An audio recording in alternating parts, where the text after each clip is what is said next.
If you're like me, you've noticed that the Alabama offensive line has struggled a bit to start the season, and you may be wondering what's that all about. So today I went into a few plays and tried to figure out, what seems to be the issue, and I've landed on two main things, which is for some guys it's lack of experience playing college football, and in other areas and for some other guys it's mental errors.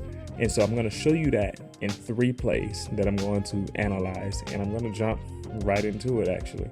So the first play I'm going to show you is from this week's past game against New Mexico State. First quarter, 12 minutes, 36 seconds. They're doing a play action pass here, Alabama. And New Mexico State's only doing a 4-man rush. So left guard number 73, Evan Neal, has a one-on-one.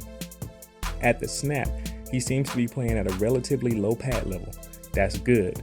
The issue is that he immediately starts flat-footed inside. He allows the defensive end to attack his outside shoulder with little resistance.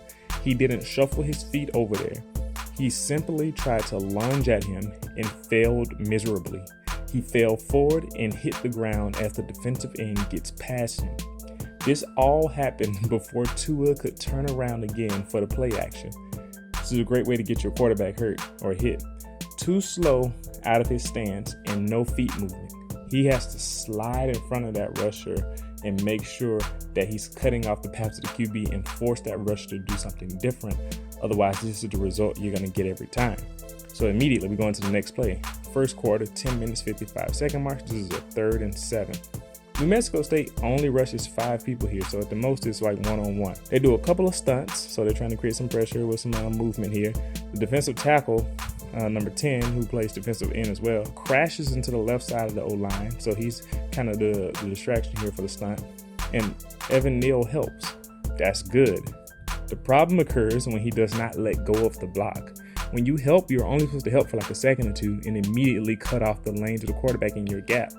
While he continues to help, the defensive end number 12 loops around and runs right past him. Of course, Evan Neal sees this, but he reacts way too late. He doesn't let go of the help block until 12 is already looping past him.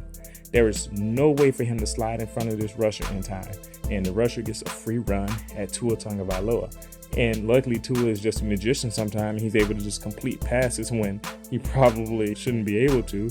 But this is the type of play that you may not be able to get away with against some stiffer competition. So it's good that you get some opportunities to work through these issues. So these 2 plays above really highlight Evan Neal's lack of experience. He is not reacting in time, mainly because I believe he has little in-game college football experience. Now I'm going to show you one more play, but this next play is on Jedrick Wills, and he has no excuse in my opinion. He's a junior now, I believe, at right tackle. It's the first quarter, 10 minute, 24 second mark. New Mexico State rushes 4 people. The pressure gets in so fast, Tua has no time to let the play develop. He just has to let the ball go. Look at Jedrick Wills.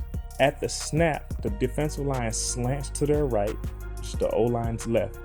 The O-line naturally adjusts the protection to the left, but Jedrick Wills does it poorly.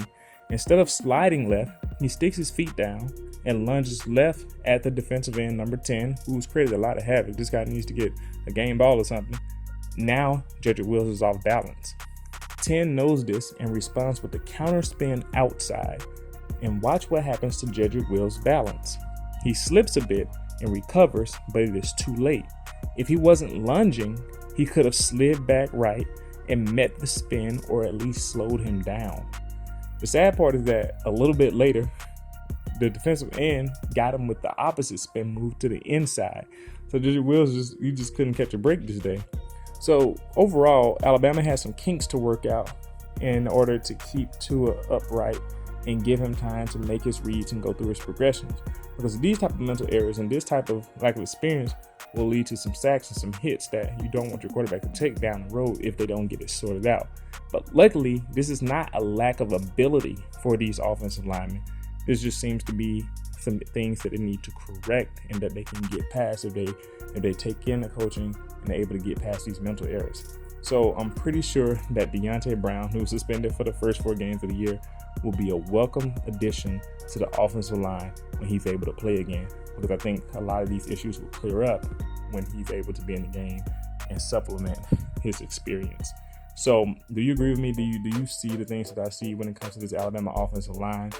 Do you believe that Evan Neal will kind of work some things out before Deontay Brown gets back? I want you to know that Evan Neal isn't lacking in his ability to play.